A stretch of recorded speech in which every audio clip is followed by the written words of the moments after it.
She didn't confirm it. She didn't deny it. She just left it hanging like a political bomb in midair. And in that silence, everything about her next move suddenly became a question. Pauline Hanson just refused to rule out a Senate exit, a lower house run, or even a shot at higher power.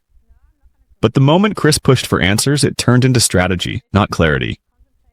This wasn't an interview anymore, it was political positioning in real time. I'm not going to say what I'm doing at this stage, so we'll see what happens. It's 2 years outside the election.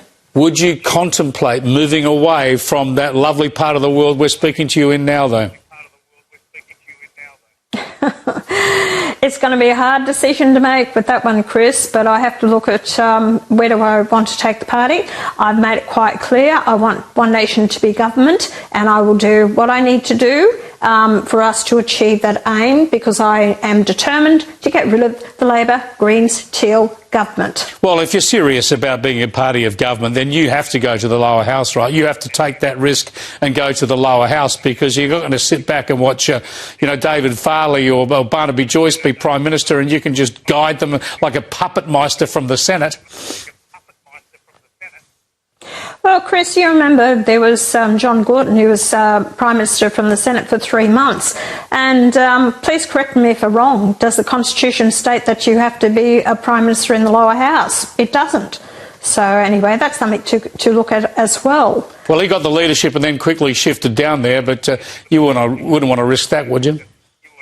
Yeah. No, what I'm saying is the Constitution doesn't specify that you must be in the lower house to be Prime Minister of the country. So it's never been challenged really beforehand. Only John Gorton did take on the Prime Ministership, and then he moved from the upper house to the lower house. But Chris, like I said, I'm not ruling anything in or out at this stage. We've got a long way to go yet, and I've got a Victorian state election plus a New South Wales state election to go as well. So everything's on the cards. All right, well, speaking about people leading parties from the upper house, let's go to South Australia, where Cory Bernardi has made his maiden speech in the upper house, where he leads your 3 candidates there and 4 in the 3 members there and 4 members in the lower house. Here's a little bit of what he had to say. I think it was, but I really liked it. First time I've heard it. I haven't had a chance to listen to his speech at all, so that was a surprise to me to listen to it, and I thought, go Cory. Go Cory. All right, well, his ancestors, I know there's an Italian background, and his dad was very successful Italian. I think he was a migrant, but I don't know how far back the rest of his family goes. I'll show you some more of his maiden speech here. Is he talking about the issues of gender and children? Yeah, he's always been very clear-cut on some of these issues. He's obviously going to take them up with a gusto in South Australia. Well, good on him, because I've said exactly the same on the floor of Parliament. So has Malcolm Roberts and my other senators. So we're all on the same page. That's what I love about One Nation. We don't hold back. We say what the majority of the public are actually thinking, but we've got the guts to actually say it. So I got the right person to represent South Australia for One Nation. I tell you what, a bloke many years ago, many decades ago, I was a young reporter and covered the South Australian upper house, where it was very hard to stay awake. I think it's going to be a lot more interesting with Cory Bernardi up there. Yep. It'll be a bit more lively. Wait till you hear from Carlos Quambero. Yeah. Well, exactly. Yeah. Now, well, Carlos Quambero is giving his main speech tomorrow. All right. And listen for his. We'll keep an eye on those. They're available on the South Australian Parliamentary website for those who might be interested. Let's go to this exchange on SBS last night, where they talking about the impact of One Nation. So that was the good news for Pauline and One Nation, but then there was this. Ray, as a Muslim woman, how do you feel about the rise in One Nation's popularity? I think that the rise of One Nation's popularity is also proportionate to the rise of Islamophobia in the Australian context. But I'd also go further and acknowledge that Islamophobia and institutionalised Islamophobia has been a problem in Australia for decades. What do you think about this exchange? Was it real accountability or just political deflection? Drop your opinion in the comments below and join the debate. Some good and bad there for you, Pauline. How do you plead to this charge of inflaming Islamophobia? I think it's absolute rubbish because they've been pushing their own agenda in Australia. And if you question it, or you question Sharia law or halal or anything else, you're Islamic phobic. Which this is happening all around the world. If you read up and understand, this should happen in Britain, it's happening in Canada, and it's happening in Denmark, Germany, France, and all the rest of it. So you can't question anything. Chris, you summed it up in your own opening statements that you made about what's happening with the Royal Commission into anti-Semitism, that you can't question anything because they'll throw back the tag, as they did to me for many years, calling me a racist, which wasn't the case. So don't be held back on your views or having an opinion or having a say because they want to throw tags at you. If we don't question this and debate the issue, heaven help us as a country where we are headed. And I want to thank that Australian who is proud of being an Australian. That's what I've said. You'd be surprised the number of migrants out there who do fully support me and are proud to be in this country. And I thank you for your comments. But the media and those individuals with their own agenda will constantly try and pull me down and not interested in what the new migrants or those that have been here for many years want to embrace this country, embrace what I stand for, as the fact is we are all Australians under the one law and the one flag.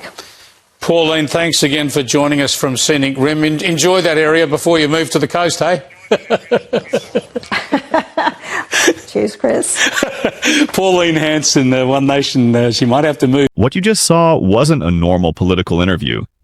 It was a slow political repositioning happening in real time. From the very first question, Pauline Hanson doesn't shut the door on anything. Senate exit, lower house move, even a possible run at leadership. Nothing is ruled out. And that's the key signal here. When a politician repeatedly refuses to lock in a position, it usually means one thing. The strategy is still being built in public. Chris tries to corner her early. Capricornia, Senate exit, leadership ambition. But instead of a straight answer, she pivots into a broader political vision. And that vision is not subtle. She's not just talking about staying in politics. She's talking about taking one nation into government and directly removing the current Labour Greens teal power structure. That's where this stops being just speculation and starts sounding like positioning for a much bigger role. Then the debate shifts into something more interesting. The question of whether a political leader can realistically operate from the Senate while aiming for prime ministership. Chris pushes the traditional argument, if you want to lead, you have to step into the lower house.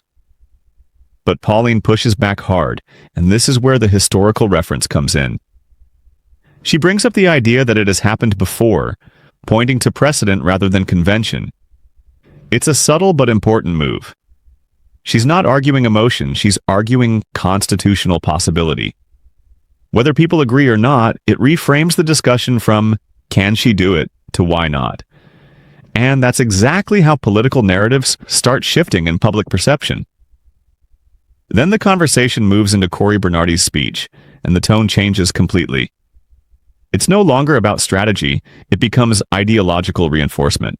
His remarks on culture, gender, and institutional direction are framed as common sense politics. And Hanson immediately aligns with it. No hesitation, no distancing, just full endorsement. That matters because it shows internal alignment within the broader one nation messaging. They are not just reacting to debates. They are building a shared ideological front. But the most sensitive shift comes right after. When the discussion moves to immigration, Islamophobia, and national identity. Here the script shows two completely different emotional realities colliding. On one side, there are voices praising one nation as patriotic, even from migrants themselves, framing it as pride in Australia and cultural integration. On the other side, there are direct concerns raised about Islamophobia and institutional discrimination, framing the rise of the party as part of a deeper social tension. And instead of softening that contradiction, Hanson doubles down on her long-standing position. That criticism of religion or policy is being unfairly labeled as racism or phobia, and that debate itself is being restricted. This is where the message becomes very clear. She is not adjusting to controversy, she is leaning into it. By the end of the interview, nothing is truly resolved. No firm confirmation about Senate exit, no denial of leadership ambition, no softening on ideological positions. And that is exactly what makes this segment politically powerful for supporters and controversial for critics. Because what viewers are left with is not a conclusion, it's a signal. A signal that Pauline Hanson is not just reacting to political pressure anymore, but actively positioning for something bigger inside the Australian political landscape. And whether that becomes a Senate strategy, a lower house gamble, or a full leadership push, that uncertainty is now the headline itself. If you want to stay informed on the latest political moments and debates, make sure to subscribe, drop your thoughts in the comments, and stay tuned, because the next big shock in Australian politics could drop anytime.